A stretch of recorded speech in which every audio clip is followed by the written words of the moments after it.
যেভাবে গরমের তাপমাত্রা বাড়তে চলেছে তাতে কখনো কখনো বলা হয়েছে যে গরমের ছুটি নাকি আরও কিছুদিন বাড়বে এবং দু একদিন করে হয়তো গরমের ছুটি হয়তো দিচ্ছে।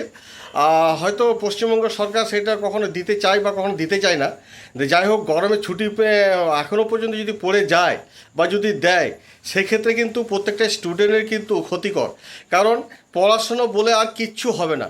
কারণ গরমের ছুটি যদি স্কুলে যদি পড়ে যায়, তাহলে স্কুলে পড়াশোনা তো হবেই না, প্লাস ছেলেমেয়েদের মধ্যে এমন একটা মাথার মধ্যে ঢুকিয়ে দেওয়া হচ্ছে যে গরমের ছুটি। এই গরমের ছুটিতে কিন্তু অনেকে কিন্তু বাচ্চা ছেলেরা তো একটু তো ছুটি পেলে তো খুবই আনন্দিত হয়। সেক্ষেত্রে তাদের পড়াশোনা একদম কোথায় যে চলে যাচ্ছে, মানে পড়াশোনার যে কত ক্ষতি হচ্ছে তারা নিজেরাও বুঝতে পারছে না গো।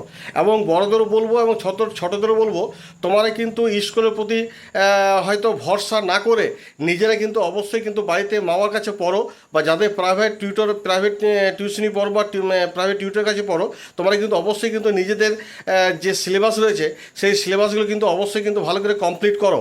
কারণ পড়াশোনাটা হচ্ছে সম্পূর্ণ নিজের উপর। সেই জন্য স্কুল গরমের জন্য বন্ধ থাকবে না থাকবে না, সেই দিকে চিন্তা ভাবনা একদম না করে তোমরা কিন্তু টোটালি কিন্তু নিজেদের পড়া কিন্তু নিজেরাই চালিয়ে যাও। কারণ পড়াশোনা যদি নিজেরা যদি সেই কোর্স কমপ্লিট যদি না করো, তাহলে কিন্তু তোমাদের রেজাল্ট কিন্তু খুবই খারাপ হবে।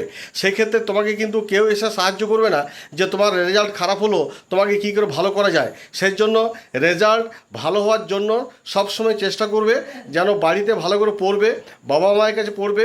শিক্ষক শিক্ষিকা যদি রেখেছো, প্রাইভেট টিউটর যদি ঘরে রেখেছো, বা গৃহশিক্ষক শিক্ষক শিক্ষিকা যদি রেখেছো, তাহলে তাদের কাছে ভালো করে পড়াশোনা করে কোর্সগুলো অবশ্যই কিন্তু কমপ্লিট করো। কারণ তোমাদের এমন একটা মুহূর্ত চলে এসছে, না পড়লে কিন্তু কোনো উপায় নেই। সেই জন্য পড়াশোনা তোমাদের অবশ্যই চালিয়ে যেতে হবে এবং ভালো করে পড়ো। আর স্কুলের ছুটি নিয়ে তোমরা কিন্তু কোনো চিন্তা ভাবনা করো না, সেই স্কুল হোক আর না হোক, এই দিকে না খেয়াল রেখে পড়াশোনা অবশ্যই করো। যাই হোক, এইটুকু আমার বলার ছিল। আর যদি আমার ভিডিওটি ভালো লেগে থাকে অবশ্যই কিন্তু একটা সাবস্ক্রাইব এবং লাইক করে দিও, আর পাশে থাকা বেল আইকনটিকে প্রেস করতে একেবারেই ভুলো না। তোমরা সকলে ভালো থাকো, ধন্যবাদ।